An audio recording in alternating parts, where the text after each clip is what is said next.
Jujutsu Kaisen's Yuji Itadori has terrible luck. A perfectly nice kid whose life completely went to hell after becoming a protagonist. He witnessed both his friends almost dying, was sentenced to death himself, has already died at least twice, and we don't need to keep on going. If ever any shonen protagonist deserved a cool power-up, it is Yuji. And yet he has gone through the entire run of the manga without any kind of unique power set. The cursed fingers he's eaten give him strength, yet he's still working on using it safely. The one new move he has picked up is something many Jujutsu sorcerers can do. Could that change going forward? Should it change? In this video, we'll be breaking down every possibility of how Yuji's powers might develop as Jujutsu Kaisen continues, how he might end up with his own technique, or how that may never happen, and how Yuji not getting that final power-up might just be the best possible outcome. Let's get into it. His own technique. Let's start with the biggest problem in Yuji's way. The vast majority of Jujutsu comes from innate curse techniques. Almost all of these sorcerers we have met were born with one, some passed down through many generations. For these sorcerers, the innate technique is how they start learning Jujutsu. Various tricks, methods, and refinements of that core ability make up 80% of a normal sorcerer's power set. Not having an innate technique limits Yuji's options severely. No cool moves or flashy tricks, no flash step or kamehameha. Just the same punches and kicks every sorcerer can do. And Gojo tells him flat out that it will always be that way. But let's think this through for a second. Could Gojo be wrong on that? While a majority of curse techniques are esoteric arcane powers, we have seen a few that are highly tailored to that individual. Naobito Zanen's frame projection speed technique seems based on his love of traditional animation. Hiromi Hikaruma's curse technique and Shikigami Judge Man echo his career as a lawyer. These are traits they would not have had as children. Yuji isn't a normal Jujutsu sorcerer. He didn't have a chance to grow up and develop his technique naturally. Gojo might have been jumping the gun, but from what we have seen, he has been on the money. While Naobito's frame projections seem highly personal to him, it was passed down to his son, Naoya. Higuruma was also granted curse energy as an adult, but learned to wield his innate technique very quickly. If Yuji was going to develop his own technique, we would have seen the signs by this point. Unless the nature of his technique requires very specific circumstances to activate, it is likely Yuji will never have his own fancy superpower. If he's getting a power-up, it is going to come from something else. But before we go any further, this video is sponsored by Private Internet Access. Private Internet Access is the most transparent VPN service on the market, with over 10 years of experience in the business and over 15 million satisfied customers all over the world.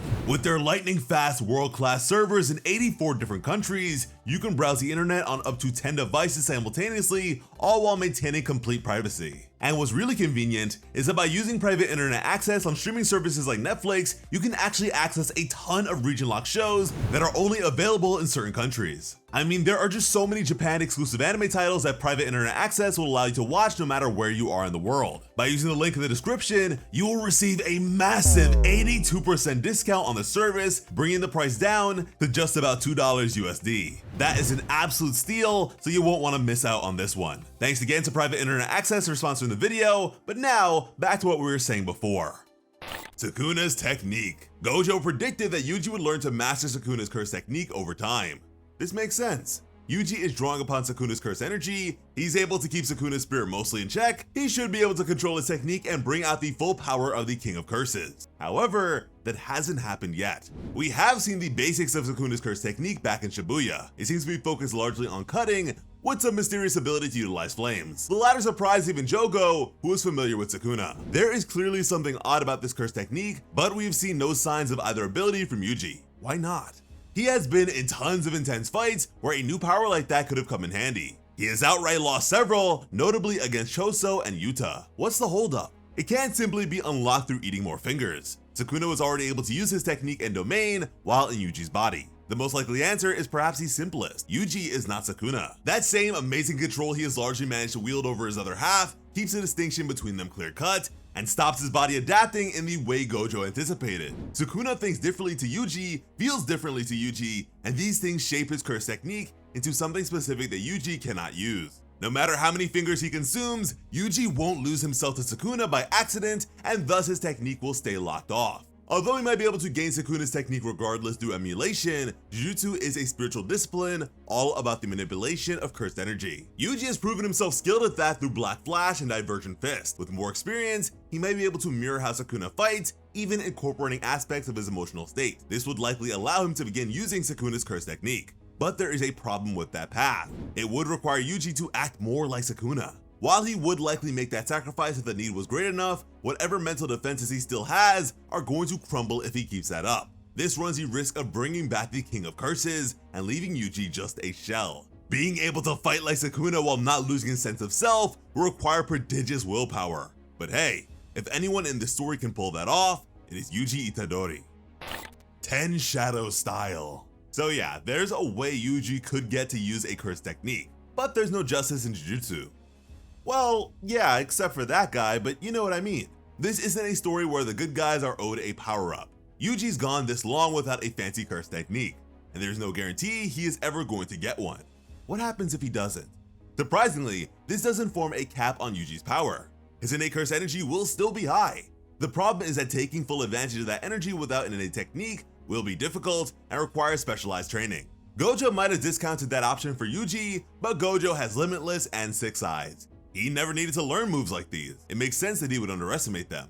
We have seen a handful of the general sorcery techniques in the series. Yuji himself has already mastered one, Black Flash. It is an impressive move, but ultimately just an outgrowth of the natural physical enhancement all Jujutsu sorcerers use for hand-to-hand combat. There is a much wider arsenal of techniques out there though. Low-grade sorcerers use barriers and veils to keep the Jujutsu world secret prior to the Shibuya incident. Grade 1 sorcerers use moves like Falling Blossom Emotion in combat, focusing their curse energy to enable rapid counterattacks against their foes. The most prominent and varied source of master techniques is the 10 Shadow style. While best known for its Iaijutsu-focused sorcery, it includes more broadly applicable moves such as Simple Domain, a technique that even non-sword-wielding sorcerers employ. The style created in the Heian era by Sadatsuna Ashiya to enable weaker sorcerers to defend themselves against predatory curses and curse users. During the golden age of Jujutsu, these would have been plentiful and powerful. The fact that new Shadow style survived through the Heian era and is still widely used by modern Jujutsu sorcerers proves just how useful it can be. If Yuji was able to learn it, this would give him the defensive abilities he currently lacks. Simple Domain will let him engage in domain battle, and an adapted version of Bato's sword drawing could give him the speed to encounter and dodge big attacks. Yuji is not going to be throwing fireballs or leveling buildings, but he will be able to go toe-to-toe with those who can. Doubly so if he manages to pick up powerful secret arts like Falling Blossom Emotion. The only thing standing in the way of this outcome, these techniques aren't something a sorcerer can just learn by trial and error. After all, they are not innate. Yuji would likely need significant training if he went down this path, either to learn the basics of swordplay or to work out how to adapt new Shadow style to work barehanded. If Yuji is going to pick up these moves, he's going to need a master with experience in using them. And that is going to be much harder to find with his reinstated death sentence. Falling Blossom, which I mentioned earlier, is a secret of the big 3 families, and the only 2 users we have met are now dead. Yuki Tsukimo taught Todo Simple Domain, and Master Tengen likely knows something of new Shadow style, but both have innate techniques. Neither likely knows his style too well. As a result, the most experienced sorcerer who could train Yuji in new Shadow style is Atsuya Kusakabe. He's an ideal candidate on paper, a grade 1 sorcerer with no curse technique who already serves as a teacher at Jujutsu High. We have seen his power firsthand, blocking Kenjaku's maximum Uzumaki at Shibuya. Unfortunately, Kusakabe is understandably aboard the Yuji should be executed train after his last encounter with Sakuna, and so it is going to be an uphill battle to get him to teach Yuji how to better defend himself after that. That leaves one option. One character who's both proficient in new Shadow style, has spent years studying it, and is likely willing to help Yuji learn it. That's right, the key to Yuji's power growth as a sorcerer with no curse technique is Kasumi Miwa. Yes, learning from the sorceress who calls herself useless. That is not exactly something I'd call a safe bet when it comes to growing more powerful. So, is there any way for Yuji to get a power-up that looks a bit more likely? Symbiosis. Yuji is not an ordinary human who happens to be Sakuna's vessel. From the very first finger, he has been shown to have more control over the King of Curses than anyone expected. Kenjaku himself seemingly conceived Yuji while inhabiting his mother's body, suggesting this is all part of some long-term plan on his part. That plan may not be in Sakuna's best interest, and the King of Curses puts himself above all others. So what if Sakuna and his vessel actually came to some kind of understanding? Sakuna actually part of a figure of pure chaos and violence, relishing in the possibility of slaughter and death. Yet his actions don't entirely match with that goal. He enjoys death and violence, but clearly has a long-term plan of some sort in mind, collaborating with Uraume and defending Megumi Fushiguro. He even teaches Yuji at points, explaining the concept of a binding vow to him and pointedly relinquishing control to him at Shibuya to demonstrate the violence he is capable of. This isn't to say Sukuna is secretly a good guy. At best, he is an apathetic natural disaster. But he is working towards something beyond pure bloodshed and slaughter. All we know about his history is that he was feared and hunted down by Jujutsu sorcery. That's enough to make him suspicious, but very non-specific. Wouldn't today's high-up sorcerers call a powerful, uncontrollable man like Satoru Gojo a natural disaster? There might be enough common ground to allow Yuji and Sukuna to work together, depending on Sukuna's final goal. If that ever happens, well, good luck to Kenjaku and his supporters. With Gojo sealed, there is no Jujutsu sorcerer left possessing the brute force Sukuna was able to deploy at Shibuya against Mahoraga. The only fetter on him is Yuji. With the two working together, there is no power in this world that can stand in their way. But should Sukuna not be willing to give ground to his host, there is one last alternative that is worth thinking about. The brother. Non-traditional brotherhood keeps coming up in Jujutsu Kaisen. Choso and Todo both consider Yuji their brother, the latter turning against the cursed spirits and siding with the man who murdered his kin purely because that tie of brotherhood. While later we'd learn that Yuji and Choso do have some blood connection, let's go back to that initial moment when Choso first discovered this connection. Right before the cursed painting is about to finish off his hated foe, he receives a vision of Yuji as his brother. And just before that happens, we have a panel of Sukuna observing the scene. When the vision does come, the narration is exactly the same as a similar earlier incident with Todo. At this moment, a memory was born inside Blank's brain of a past event that never happened. At first, fan speculation was that Sukuna had messed with Choso's head here, giving him this vision to protect his vessel. And while that's possible, it doesn't fit with what we have seen of Sukuna's technique at other points of the story. His domain expansion Malevolent Shrine is far more direct than any kind of illusion or mind power. While later on Choso rationalizes its effect as due to a distant blood relation to Itadori via Kenjaku, it doesn't explain why we got this very particular panel of Sukuna right before a moment where Yuji could have died. And none of these explain why Todo triggered such a similar effect.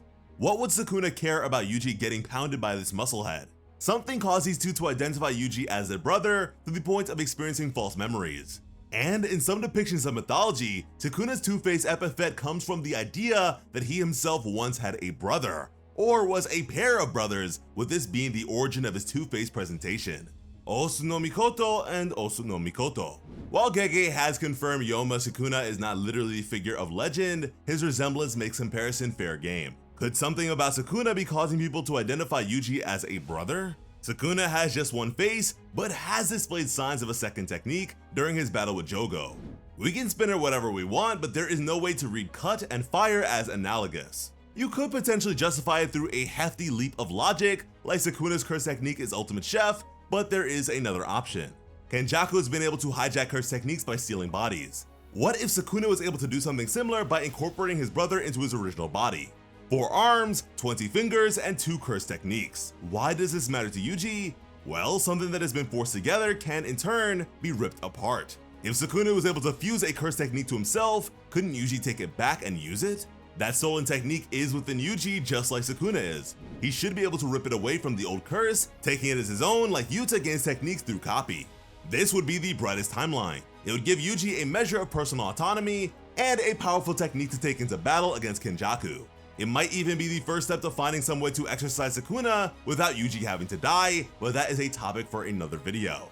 But maybe you have another idea on how Yuji's powers might develop. Let us know in the comments down below.